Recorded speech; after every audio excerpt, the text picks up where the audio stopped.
ये कहानी है दोस्तों एक लड़के की विचित्र लव स्टोरी। एक अमीर लड़का था, उसे एक गरीब किसान की लड़की से प्यार हो गया। लड़की सुंदर होने के साथ साथ काफ़ी समझदार भी थी।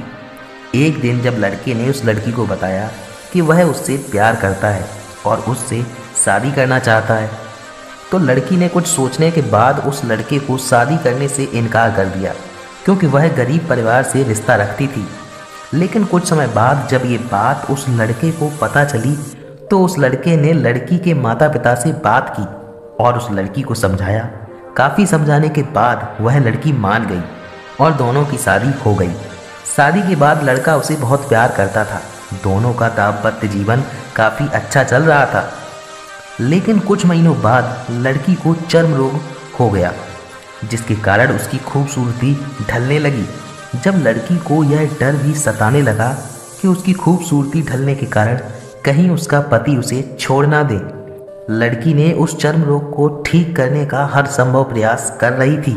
समय बीतता रहा और लड़की की खूबसूरती धीरे धीरे ढल रही थी। एक दिन वह लड़का एक काम से दूसरे शहर गया था। लड़का जब वहाँ से वापस आ रहा था, तो उसका रास्ते में एक कार के साथ एक्सीडेंट हो गया। उस दुर्घटना के दौरान लड़के की आंखें की रोशनी चली गई। इस दुर्घटना के कुछ समय बाद उनका जीवन फिर से सामान्य और सुखी बीतने लगा। वह लड़की चर्म रोग की वजह से दिन प्रतिदिन कमजोर और बदसूरत होती गई, लेकिन पति अंधा होने के कारण उनका दाम्पत्य जीवन ठीक चलता रहा और दिखाई न देने के कारण वह लड़का उससे पहले की तरह प्यार करता रहा। कुछ साल बाद बीमारी के कारण उस लड़की की मृत्यु हो गई। पत्नी की मृत्यु होने के बाद वह लड़का अंदर से दुखी हो गया और वह शहर छोड़कर जाने वाला था। तभी उसके पड़ोसी ने उसे सांत्वना देते हुए कहा, अब आप तो अपनी पत्नी के बिना अकेले पड़ जाएंगे। वह आपका काफ़ी ख्याल रखती थी, अब आपका जीवन अंधकार में कैसे व्यतीत होगा।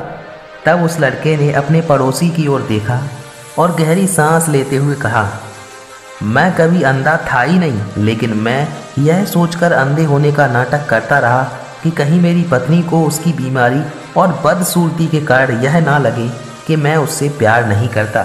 इसीलिए मैं इतने सालों तक बिना कुछ कहे हुए अपनी पत्नी की खुशी के लिए अंधा बना रहा। यह बात सुनकर पड़ोसी की आंखों से आंसू छलक आए और वह लड़का वहाँ से उठकर चला गया। दोस्तों, इस कहानी से हमें जो शिक्षा मिलती है वो बहुत ही महत्वपूर्ण है। अगर आप जीवन भर खुश रहना चाहते हैं, तो आप लोगों की कमियों की तरफ ही नहीं, उनकी खूबियों की तरफ भी गौर करिए। आपका जीवन आसान हो जाएगा।